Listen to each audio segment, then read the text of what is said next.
This podcast is going to be on general bone marking terms and how we define them. And you'll find this page on page 38 in the lab pack. So I have some bones laid out here, and we're going to go through all of these quickly so that you can hear them and see them close up. And so here we go. So bone marking definitions redefined. In the book, it's very vague, and she uses the same definitions for 4 or 5 different terms that are all the same, and that is not true. They're all very distinctive type of markings.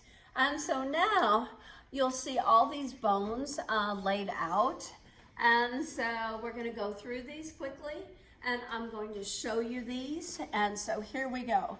So I'm going to use my sheet, and we're going to start with general area terms first, okay? And so the first one is arch. And so the example is basically the arch on the pelvis right here. And so we call this the pubic arch. And this also helps us sex the pelvis. And this is very wide, so this is a female pelvis right here. So arch means like the McDonald's arches right here, the pubic arch. All right, that's the first example. Then we have the second one is going to be articulating cartilage pads. And I do have the vertebrae out, and there should be a pad in between each one. So they are not here, but they are in the articulated skeleton that I showed you at the very beginning. They do have the cartilage pads between each vertebrae for cushioning, okay? And so they're not here, so we'll just go on, okay?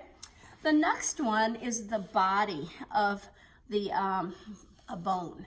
Body means the main part. And so if we take one of these vertebrae, like this lumbar number 5, this is the body, real hard, very solid, main part of the vertebrae. So that's when they use the term body, it means main area of the organ, okay? The next one is periosteum.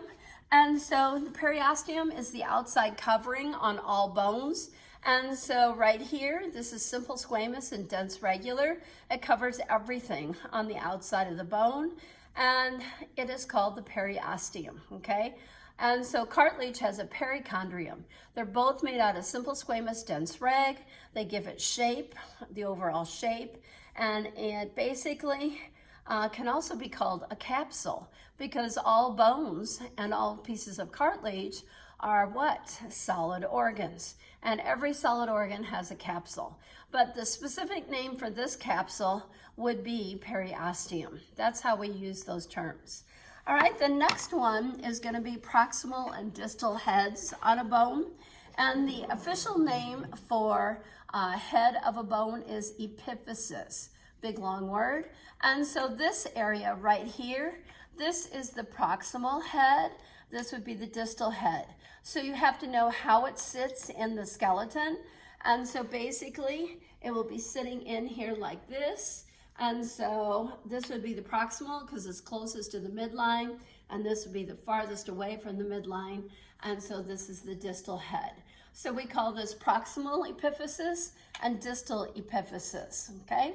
There you go. All right, the next term is ramus, bent arm of bone, bent arm. So you got to have at least a 90-degree angle, and the mandible is your best example right here. It goes down and forward, down and forward. And so if I look at it on the other side, you can see down and forward, and that is a ramus of bone, general term.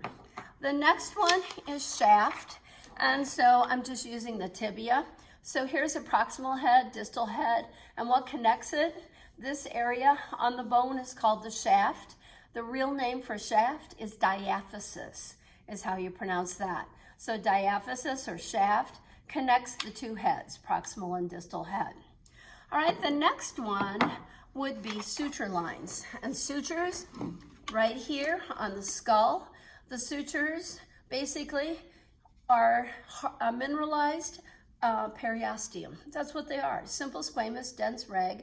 And so that periosteum gets mineralized and hard, and that's how the bones stick together, okay? So right here, there's more of them, and we will be naming these later, definitely. So this is a suture, okay? All right, so that's nothing more than a mineralized periosteum. All right, now the next terms are going to be fontanelles. And so here's a little baby skull, and only baby skulls have fontanelles. And so I took a marker and put them in blue so you could see them. And so these are areas of the periosteum that are not hardened yet, mineralized. And so basically you can see blood vessels underneath, you can see it pulse.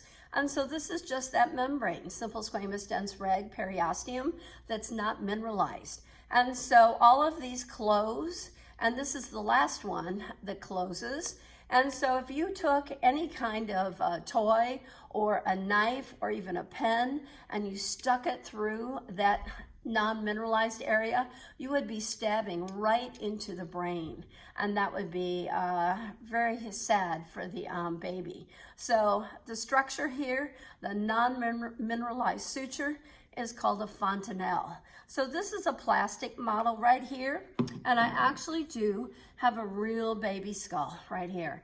And so you can see basically here is the anterior fontanelle right here, the anterior one, and all the other ones close too early.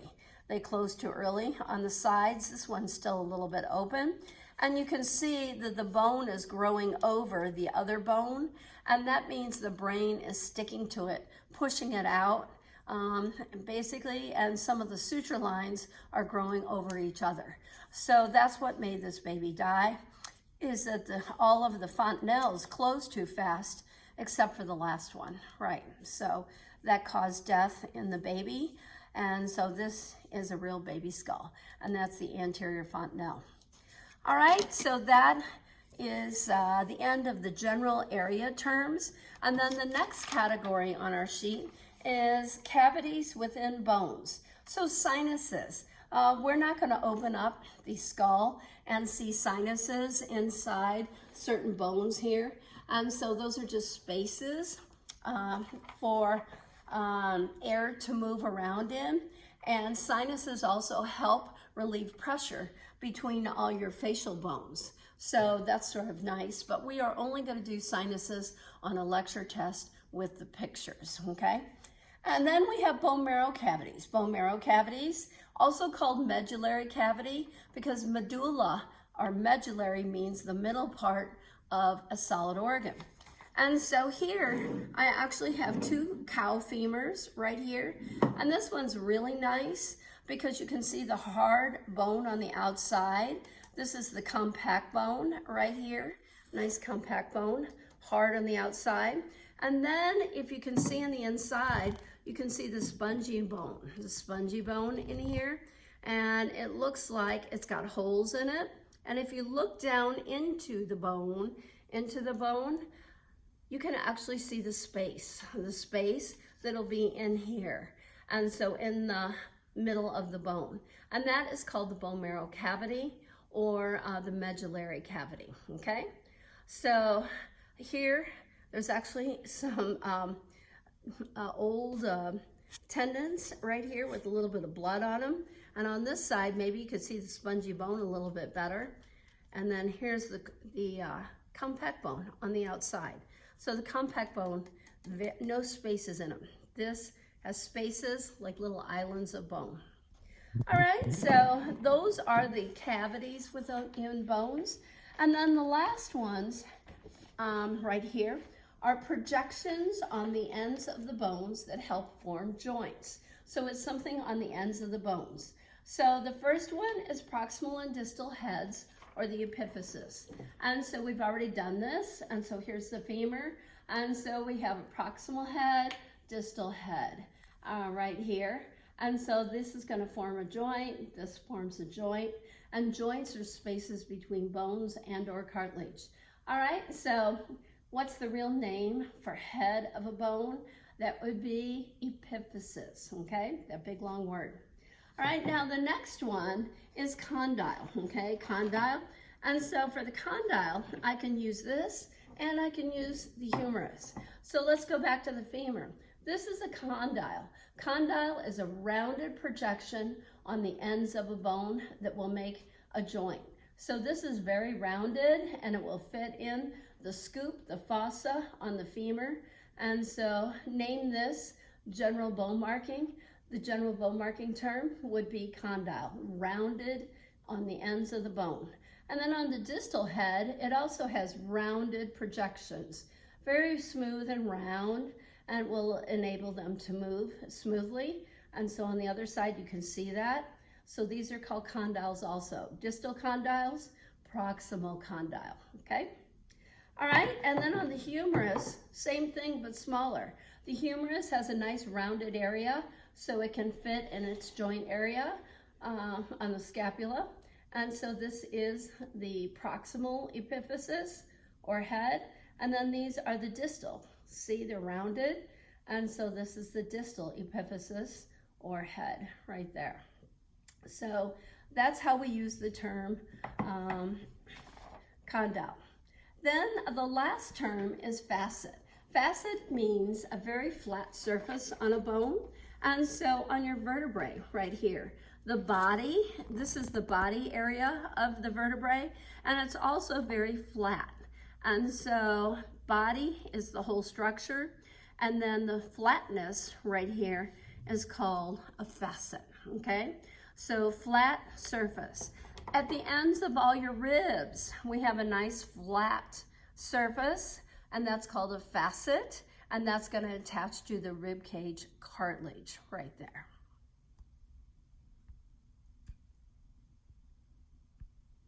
This podcast is going to be on the specific bone markings for the arm bones and the leg bones, which will include the hand and the foot, okay?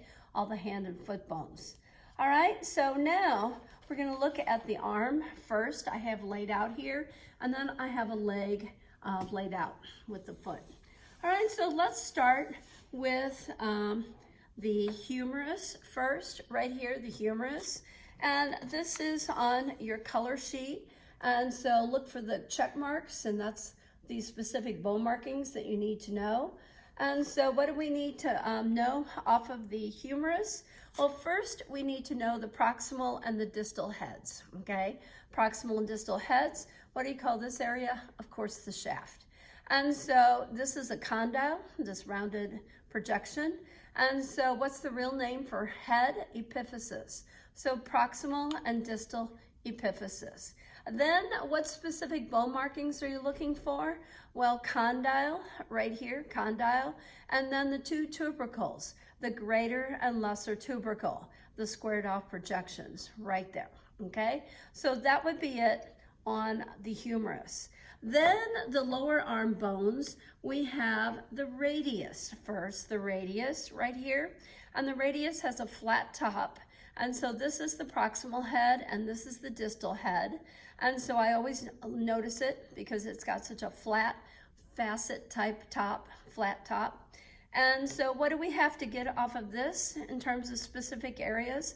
Proximal epiphysis or head, distal head, okay? And then we need this little bump right here, this little specific bone marking called the styloid process. And that is gonna be right about here. That little bump right here, and there's going to be another bump over here, which will also be the styloid process on the ulna, okay? So that's it for the radius, all right, the radius.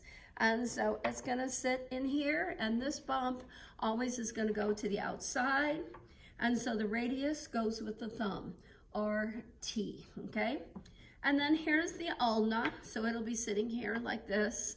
And the ulna, this is the proximal head right here, and this is the distal head, the other end. And so what are the specific bone markings you're looking for? Right here, this is the styloid process, which is this nice bump right here, styloid process. And then on the other end, we have the U, the scoop right here. And so that U is called the olecranon process right here. And so this is going to fit in right here so that basically you can move your elbow. All right, and so a common name for this olecranon process or olecranon, however you want to pronounce it. This is what we call your funny bone. There's nothing funny about it when you hit your bone just right and the bone moves slightly and it hits the nerves, the ulnar nerves going by it, and it squeezes it, and that causes the pain. So basically, that's going to be your ulna bone right there. And then the last thing we need to look for is basically the hand bones, okay, the hand bones. And so also one more thing, there's going to be a membrane between the radius and the ulna, and it's called the interosseous membrane, made of simple squamous and dense reg CT. And so the lower leg bones have this membrane between them, and so do the lower arm bones. That way they can move and they can pronate your hand, turn it over to the middle, that's called pronation, or they can flip it out over, which is called supination, okay? Going out like a hitchhiker. So now we're going to look at the bones of the hand, and there's three basic groups. The carpals are down here, the small bones, and then we have metacarpals that'll make up the palm of the hand, and then we have your fingers, which are called digits, okay? And so let's look at the metacarpals first, right here. And so this is a right hand, right like this, a right hand, okay? And so this would be metacarpal number 1, right, metacarpal number 2, right, metacarpal number 3, right side, metacarpal 4, metacarpal 5, and of course all of these have to have right or left on them, depending upon what they are. So now you're going to go to your fingers. And so the fingers, your thumb has 2 bones in it only, 2 bones. And so the first one is called proximal digit number 1, and this is distal digit number 1. And so proximal digit number 1 has 2 bones fused together to make it just 1 bone. And then all the rest of the fingers are going to have 3 bones in them. 1, 2, 3. 1, 2, 3. And so proximal digit number 2, middle digit number 2, and distal digit number 2. And so those would all have rights on them. And so it would be the same thing. It would be proximal digit number 3, middle digit number 3, and distal digit number 3 with a right on it. Same thing for finger 4 and finger 5, okay? So those are the fingers, these are the metacarpals, and the hardest part of the hand are the carpals, okay? So we're gonna actually look at them on the other side. And so these are your metacarpals. Always find finger 5 and finger 1, right? Your thumb and the pinky, so that you have a point of reference, okay? So these are the metacarpals, 1, 2, 3, 4, 5, okay? And then these are your digits right here, your fingers. And so you can clearly see the thumb, that's proximal digit number 1, made out of 2 fused bones together, and then distal digit number 1. And then the rest of the fingers are going to have 3 bones to them. And so you're going to have proximal digit number 2, middle digit number 2, and then distal digit number 2. And keep going. All right, now let's look at the carpals down here. And the big thing about the carpals, on the sheet right here, on our sheet, we have a little issue with the carpals. There's the pisiform bone, but she really didn't have a line going to the pisiform. She has a line going to the triquetrium bone. And so here's the deal.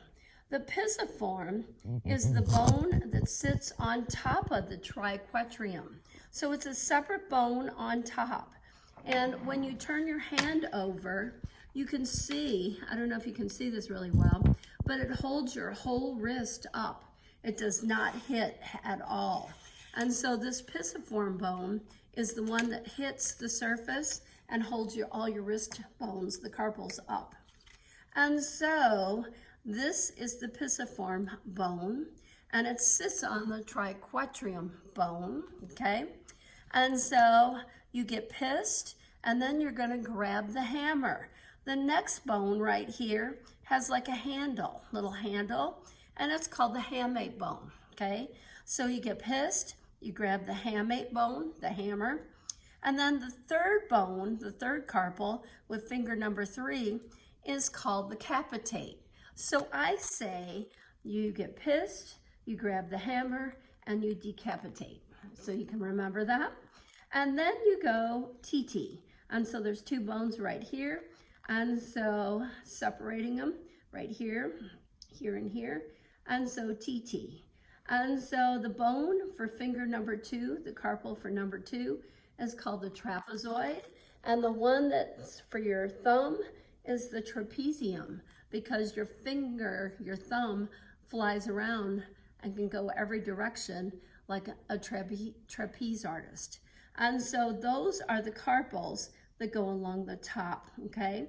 So pisiform, the hamate, the capitate, the trapezoid, and the trapezium one for the thumb, okay? Trapezium. And then underneath right here, there's sort of an S-shaped bone, S-shaped. And so right under the trapezium one, there's an S-shaped bone, and that is called the scaphoid, okay? Scaphoid carpal. And then this one, the little round one right here over by the pisiform, that's called the lunate bone, okay? The lunate, moon-shaped, round. And so those are your carpals from the undersurface, okay? And so that would be the anterior surface right here. Posterior surface would be back here if we had anatomical position like this, okay? Anatomical position. So now if you flip it over, you got to look at the carpals this way, and always find your pisiform that sits on the triquetrium bone. So that's the triquetrium, and you know that's finger 5 right there. So pisiform, triquetrium, and then you're going to go here on finger 4, and you're going to hamate, and then you're going to capitate right here. The capitate bone is on finger 3, and on finger 4, that's the trapezoid, and finger 5, this one swings your thumb, trapezium. And then we have the S-shaped one, like this, scaphoid, and the last one is the lunate. There you go. Now we're going to do the leg bone, okay? The leg bones and the foot, and including the patella, right? So this is on this color sheet, and so we're going to know the names of the bones and also specific bone markings on them. So we're going to start with the femur on top here. And so right here is the femur, the longest and heaviest bone in the body. And so what do you have to know off of it? First of all, this is the proximal epiphysis, proximal head. This is the distal head. And so right here, distal epiphysis. And we call this whole big area right here that connects the heads, the shaft, which is really called the diaphysis.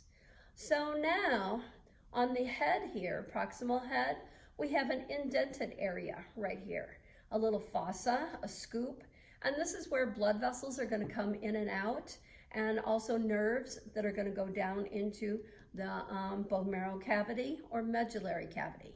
And so do we have a name for this little specific bone marking? Yes, it's called the fovea capitis.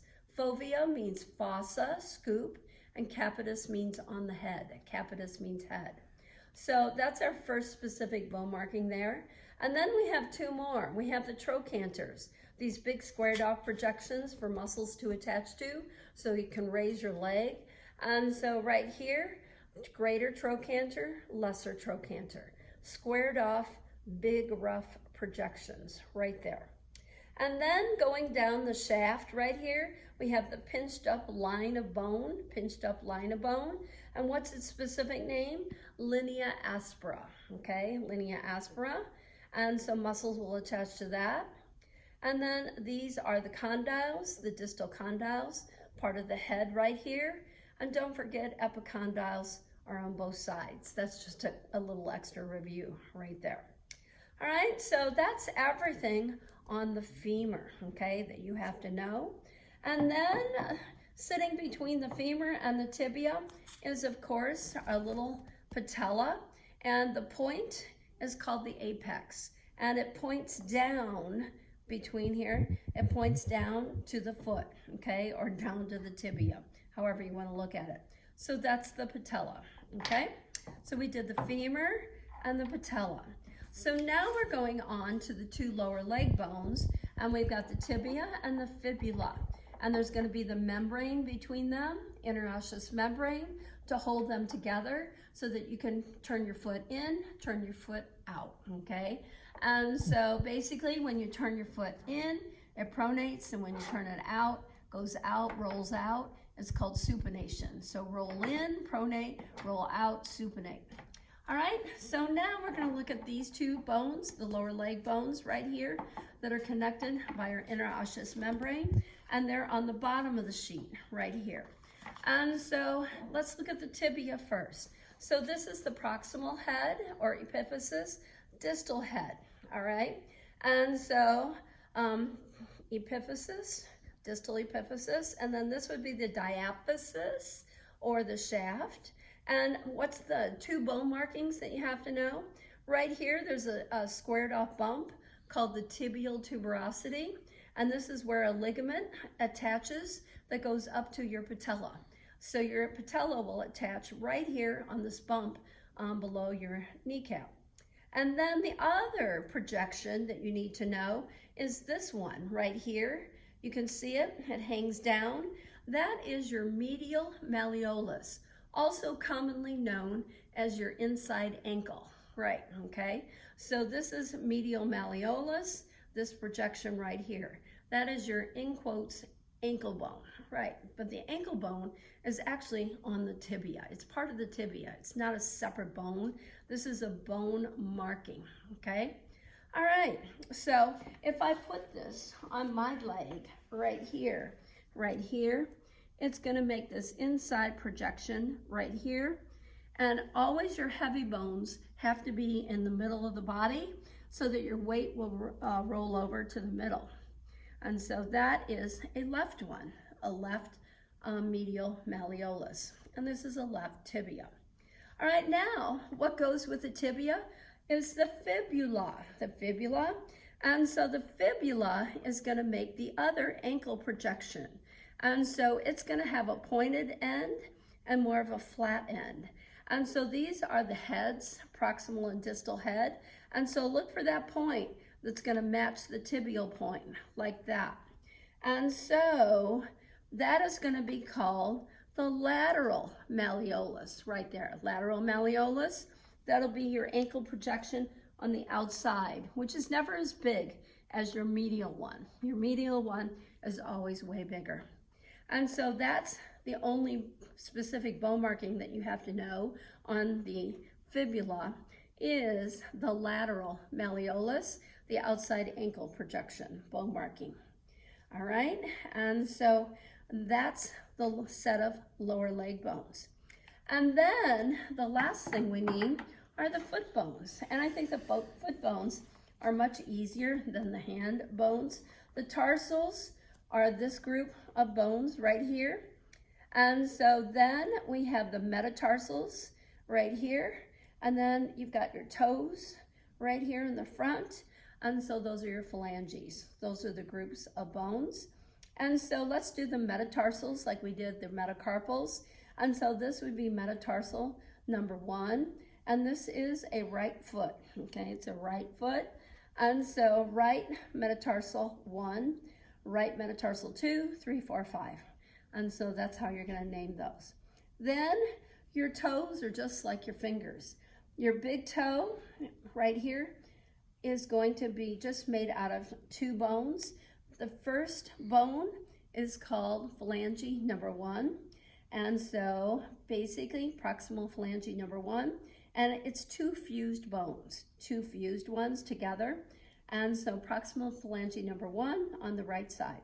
And then we have distal phalange number 1 on the right side.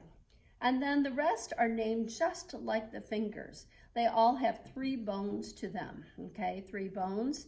And so we have proximal phalange number 3 on the right side. You got a middle one, phalange number 3, and a distal one, phalange number 3.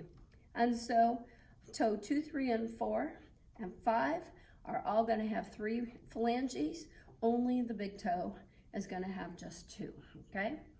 And so what's another name for your big toe? Hallux. What's another name for your thumb? That would have been what? Pollex, right?